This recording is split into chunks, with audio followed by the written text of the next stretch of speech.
Jangan lupa untuk subscribe YouTube channel Metro TV News dan nyalakan notifikasinya.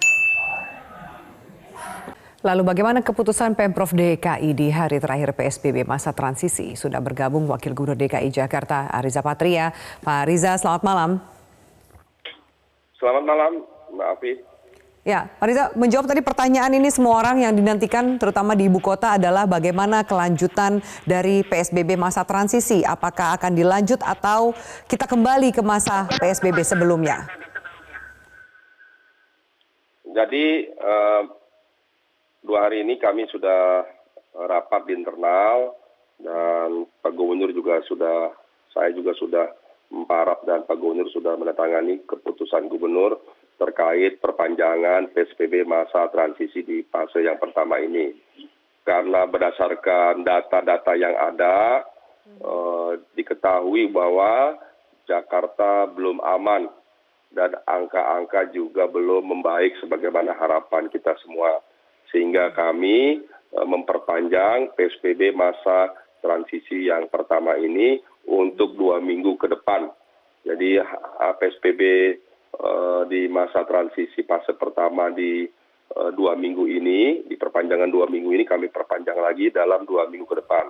Harapan kami tentu dalam perpanjangan ke depan, masyarakat bisa patuh dan disiplin untuk lebih taat. Dan ini pesan bagi kita semua, bagaimana disampaikan ke Pak Gubernur bahwa di Jakarta belum aman, virus masih ada di sekitar kita, dan untuk itu kita minta seluruh warga Jakarta untuk tetap berada di rumah, karena di rumah adalah tempat yang terbaik. Sebagaimana kita dulu sampaikan ketika kita mulai membuka pelonggaran 50% di tanggal 5 Juni sampai 2 Juli ketika itu, kami sudah menyampaikan di masa pelonggaran ini ada interaksi yang meningkat, pasti ada potensi pertemuan, potensi kerumunan, bahkan potensi interaksi yang meningkat, dan itu artinya potensi penyebaran juga dimungkinkan meningkat. Nah, untuk itu kami minta seluruh warga untuk tetap di rumah, kecuali yang berkepentingan luar biasa keluar rumah, dan kita minta sekalipun keluar rumah diminta untuk bagi mereka yang sehat, tidak diperkenakan bagi anak-anak dan lansia. Dan apabila keluar rumah untuk keperluan yang penting, begitu selesai kami minta tetap kembali di rumah. Dan kita bersyukur sesungguhnya di masa PSBB transisi di awal cukup baik angka-angkanya, namun demikian di akhir-akhir ini, di beberapa minggu terakhir ini memang ada peningkatan penyebaran. Itu disebabkan oleh 2 hal. Yang pertama memang masyarakat kita di Jakarta ini mungkin sudah terlalu lama, sudah terlalu jenuh, kurang memberikan perhatian yang lebih pada pencegahan dan penanganan ini. Dan yang kedua disebabkan memang meningkatnya testing. Jadi kami memang sengaja meningkatkan testing dalam rangka untuk segera melakukan identifikasi. Untuk menyelesaikan berbagai masalah ini, kunci yang utama adalah kita harus mempercepat melakukan identifikasi. Identifikasi didapat apabila kita melakukan testing dan tracing. Ya.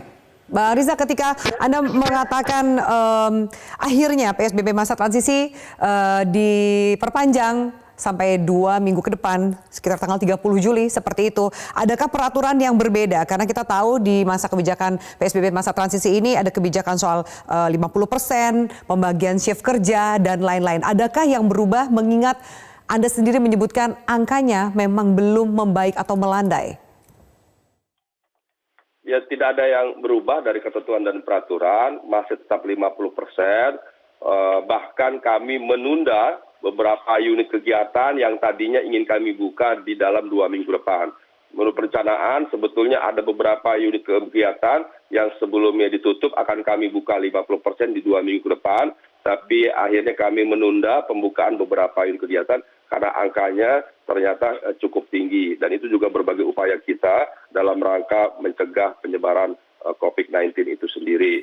Dan sekali lagi, ini satu peringatan bagi kita semua agar berhati-hati, agar lebih mementingkan kepentingan kita semua, kepentingan pribadi, keluarga, komunitas tetangga, dan kepentingan bangsa, kepentingan seluruh warga Jakarta untuk terus melaksanakan protokol COVID, yaitu menggunakan masker, cuci tangan dengan sabun, menjaga jarak, dan tidak masuk dalam kerumunan. Baik, Bang Riza, kita harus jeda, nanti kita akan lanjutkan sesaat lagi ketika kemudian angkanya belum menurun dan ternyata perpanjangan masa PSBB transisi ini diperpanjang tapi tidak ada aturan yang memperketat atau mendukung kedisiplinan warga agar meningkat. Lalu apa strategi berikutnya di masa PSBB PSBB transisi berikutnya sampai tanggal 30 Juli? Kita lanjutkan sesaat lagi.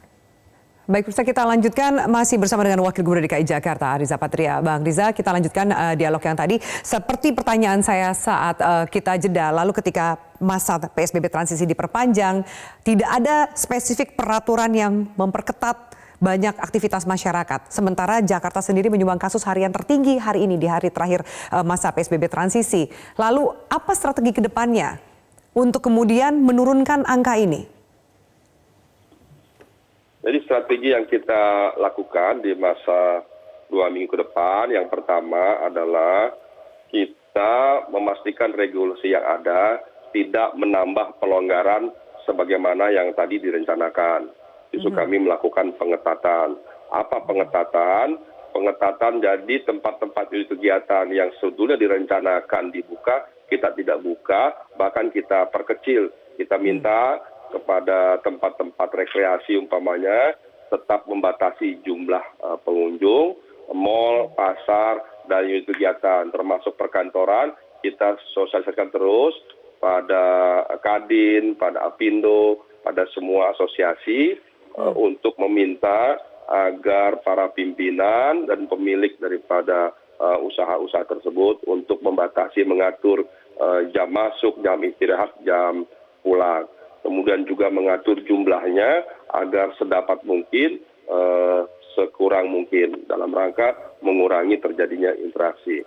Kemudian juga kami terus juga menghadirkan sebanyak mungkin aparat di samping TNI Polri, Disub, Disnaker, kemudian Satpol PP. Kami juga telah menghadirkan tidak kurang dari 5.000 ASN kami, pegawai kami hadirkan setiap hari dari Senin sampai Minggu di tempat-tempat kegiatan, terutama di unit yang tadi kami sampaikan, di pasar, di pabrik transportasi, dan tempat-tempat lainnya. Kemudian juga kami juga meningkatkan penegakan sanksi ya, bagi pengusaha, bagi pabrik, perkantoran, bagi warga di Jakarta atau dimanapun yang kami temukan melanggar, kami pastikan sanksi akan kami tegakkan.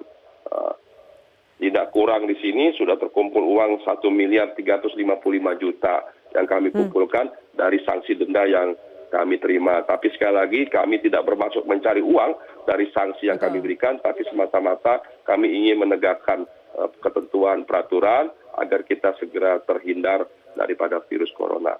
Kemudian yang terakhir, kami terus meningkatkan testing dan tracing dalam rangka mengidentifikasi penyebaran COVID supaya kita bisa lebih cepat mengatasi, menanggulangi, dan melakukan pencegahan penyebaran. Yang pada akhirnya nanti kita harapkan tidak hanya kurva-kurvanya menurun, tapi kami ingin segera memastikan bahwa Jakarta harus segera bebas. Namun demikian sekali lagi, semuanya ternyata bergantung pada kedisiplinan dan ketaatan kepatuhan warga. Menurut para pakar dan para ahli, keberhasilan kita mengakhiri penyebaran virus corona ini terletak 80% pada kepatuhan, kedisiplinan, dan ketaatan warga. Untuk itu sekali lagi kami minta kepada seluruh warga Jakarta, dimanapun berada, kapanpun, dan kepada siapapun untuk patuh taat pada protokol COVID. Baik, Bang Riza, permintaan, harapan agar warga lebih disiplin itu kan terlihat dari angka yang kita lihat hari ini bahwa tidak menurun di DKI sendiri. Tadi yang Anda sampaikan kecuali menunda penutup atau pembukaan beberapa sektor lainnya sepertinya memang sudah dilakukan, tapi tidak ada efek jera baik mungkin perusahaan atau bahkan masyarakat. Adakah sanksi yang dibuat akan berbeda dibandingkan masa PSBB transisi sebelumnya yang sudah kita lewati 2 minggu belakangan ini? Ya, kami minta supaya seluruh masyarakat terlibat ya untuk menyampaikan kepada kami, mohon maaf kalau di restoran, di hotel, dimanapun melihat, tolong segera dipoto, dilaporkan kepada kami, foto cukup menjadi bukti untuk kami bisa memberikan sanksi dan menegakkan aturan. Itu sudah kami terima beberapa foto, bukti dari masyarakat yang melaporkan, dan tidak sedikit restoran atau tempat-tempat yang lain kami kami berikan sanksi denda, bahkan tempat-tempat lain ada yang kami tutup sementara, bahkan bisa berakhir pada pencabutan izin dan bisa juga pada pidana. Jadi kami minta supaya dalam rangka penegakan ini selain semuanya harus patuh taat dan disiplin, kami minta juga masyarakat membantu kita semua untuk mendokumentasikan apabila ada yang tidak disiplin, ada tempat-tempat usaha yang tidak patuh dan melanggar protokol COVID. Untuk itu kami akan segera memberikan tindakan dan penegakan disiplin juga sanksi-sanksi. Baik, kita harapkan ada hasil yang signifikan dalam menurunkan penyebaran angka COVID di ibu kota. Terima kasih atas waktunya Wakil Gubernur DKI Jakarta Arissa Patria untuk keterangannya di Prime Time News.